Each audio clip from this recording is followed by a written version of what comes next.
نحمدہ و نصلی علی رسولہ الکریم۔ عزیزان محترم، میں Muhammad Aslam Dodi, chairman Liberal Party Pakistan, آپ سے مخاطب ہوں اور آپ دیکھ رہے ہیں Liberal Party Pakistan YouTube channel. عزیزان محترم، آپ کو پتہ ہے کہ اس چینل کے توسط سے لبرل پارٹی پاکستان کا منشور آپ کے سامنے بیان کیا جاتا ہے اور میں اسی مقصد کے لیے وقتاً فوقتاً آپ کے سامنے اپنے خیالات کا اظہار کرتا رہتا ہوں۔ عزیزان محترم، liberal Party Pakistan YouTube channel آپ کا اپنا چینل ہے۔ میں توقع ظاہر کرتا ہوں اور امید کرتا ہوں کہ آپ اس چینل کو سبسکرائب کریں گے، لائک کریں گے، شیئر کریں گے اور بیل آئیکن کو بھی دبا دیں گے تاکہ پارٹی کی طرف سے دی جانے والی معلومات اور گزارشات بر وقت آپ کے پاس پہنچیں اور آپ کے دوست احباب اور عزیز و اقارب ان سے مکمل طور پر استفادہ کر سکیں۔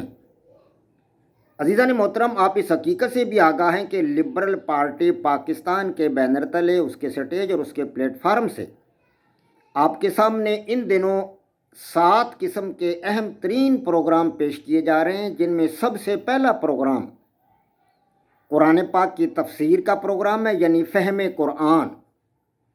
آج اسی پروگرام کا 35واں ایپیسوڈ آپ کے سامنے رکھ رہا ہوں۔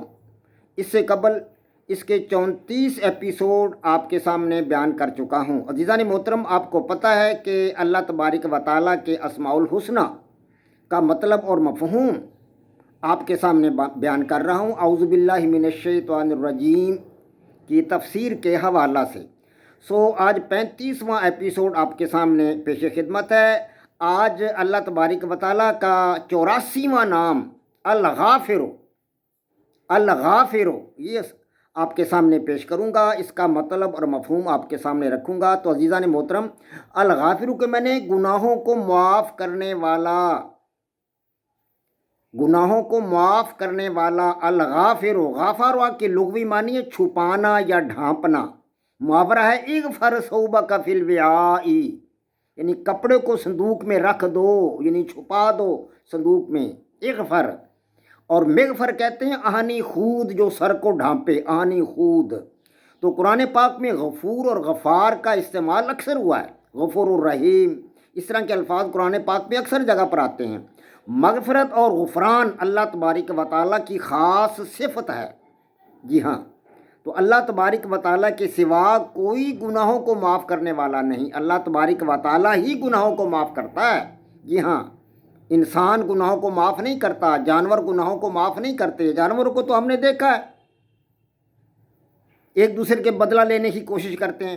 کوئی جانور کسی دوسرے جانور کو سینگ مار دے تو دوسرا جانور جب اس کو لڑ پڑتا، اس کے ساتھ سینگ مارنے کی کوشش کرتا ہے۔ بیلوں کی لڑائی تو ہم نے اکثر دیکھی ہے، بھینسوں کی لڑائی ہم نے اکثر دیکھی ہے، کتوں کی لڑائی تو لوگ کرواتے ہیں، میلوں ٹھیلوں میں کتوں کی لڑائی ہوتی ہے، مرغوں کی لڑائی ہوتی ہے۔ تو جانور جو ہے وہ معاف نہیں کرتے، ان کے اندر تو معاف کرنے کی صفت ہے ہی نہیں۔ انسان کے اندر کسی حد تک یہ صفت موجود ہے معاف کرنے کی، لیکن انسان بھی دوسرے انسانوں کو معاف نہیں کرتا۔ جی ہاں، وہ بدلہ لینے کی کوشش کرتا ہے۔ کوئی بھی انسان ہو، بڑا چھوٹے کو معاف کر دے تو چھوٹا جو ہے وہ گالیاں بکنے لگتا ہے، برا بھلا کہنے لگ جاتا ہے، کیونکہ اس کے پاس طاقت تو ہوتی نہیں، تو اس نے پھر یہی کہنا ہے، برا بھلا ہی کہنا، اس کو گالیاں دینی ہوتی ہیں۔ تو اسی طرح جو ہے چھوٹا جو ہے بچہ بڑے کو مار دے تو بڑا بھی معاف نہیں کرتا اس کو، ہیں جی۔ اس طرح انسان کو معاف نہیں کرتے۔ انسان اپنی تضحیق کا بدلہ ضرور لیتا ہے، یہ انسان کے اندر یہ خوبی ہے۔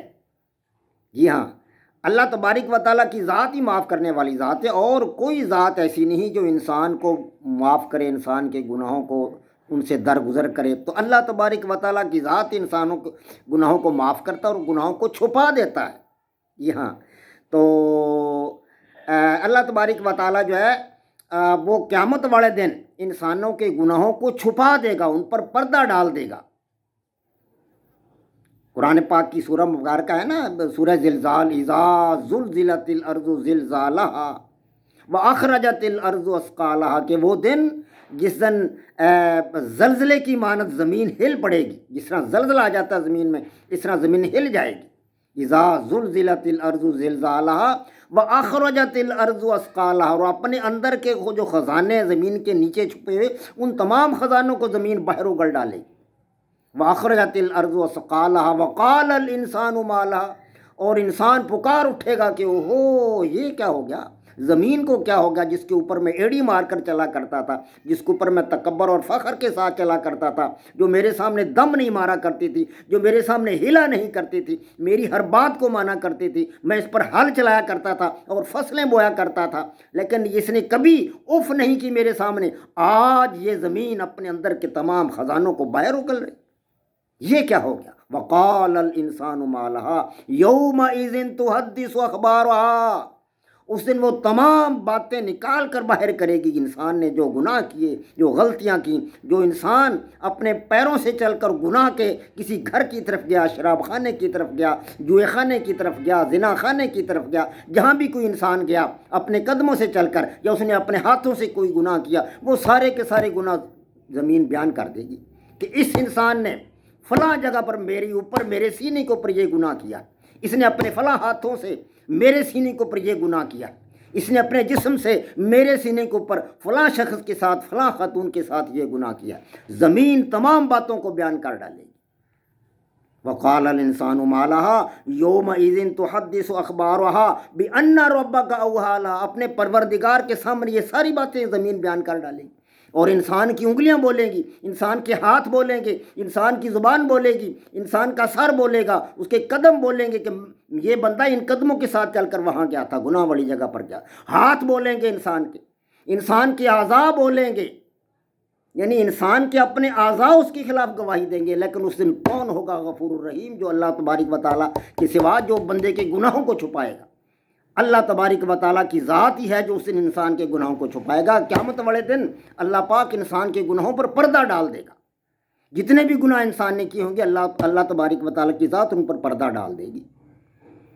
جس دن انسان کے اپنے اعضاء اس کے خلاف بولیں گے، جس دن ماں اپنے بیٹے کے خلاف بولے گی کہ اس نے مجھے نیکی کی تلقین نہیں کی، جس دن بیٹی اپنے باپ کے خلاف بولے گی کہ اس نے مجھے نیکی کی تلقین نہیں کی، اس نے مجھے کبھی کلمہ پڑھنے کی تلقین نہیں کی، اس نے مجھے کبھی نماز پڑھنے کی تلقین نہیں کی، جس دن بیوی اپنے خاوند کے خلاف بولے گی کہ اس نے مجھے کبھی نماز کی تلقین نہیں کی، اس نے مجھے کبھی کلمہ پڑھنے کی تلقین نہیں کی، اس نے مجھے کبھی نیکی کی تلقین نہیں کی، اس دن انسان کے گناہوں کو چھپانے والی ذات اللہ تبارک و تعالیٰ کی ذات ہوگی۔ عزیزان محترم، اس کے سوا اور کوئی نہیں ہوگا۔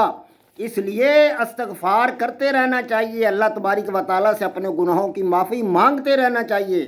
قیامت والے دن انسان نے جو بڑے بڑے گناہ کیے ہوں گے، بندہ نہیں چھپائے گا ان گناہوں کو، جن کے ساتھ ہم نے ظلم کیے ہوں گے، جن پر زیادتی کی ہوگی، کسی یتیم کا مال کھایا ہے، کسی بیوہ عورت کا مال کھایا ہے، کسی پر زیادتی کے وہ بول اٹھیں گے، جی ہاں، وہ اپنا حق مانگیں گے۔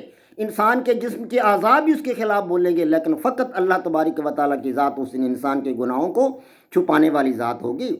تو اس لیے گناہوں سے استغفار کرتے رہنا چاہیے۔ بخاری شریف میں یہ ایک دعا ہے جو بخاری شریف میں ہے، اور اس کو دعا کو سید الاستغفار کہا گیا ہے۔ اللہم انت ربی، اللہم انت ربی لا الہ الا انت خلقتنی وانا عبدک وانا علی عہدک ووعدک ما استطعت واعوذ بک من شر ما صنعت، من شر ما صنعت ابوء لک بنعمتک علی وابوء بذنبی فاغفر لی فانہ لا یغفر الذنوب الا انت، اے اللہ تو میرا رب ہے، معبود تو ہے، اور کوئی نہیں تیرے سوا، تو نے ہی مجھے بنایا ہے، میں تیرا بندہ ہوں اور تیرے عہد اور وعدہ پر ہوں، جتنا کہ مجھ سے ہو سکتا ہے اپنے کرتوتوں کی برائی سے میں تیری پناہ کا خواہاں ہوں، میں تیری پناہ چاہتا ہوں۔ تیری نعمتیں جو مجھ پر ہیں مجھے ان کا اقرار ہے، میں ان کو تسلیم کرتا ہوں، میں ان کا اقرار کرتا ہوں، اور مجھے اپنے گناہوں کا بھی اقرار ہے، تو مجھے بخش دے، گناہوں کو تیرے سوا اور کوئی نہیں بخشنے والا۔ سو عزیزان محترم، وما علینا الا البلاغ۔ پاک فوج زندہ باد، پاکستان پائندہ باد۔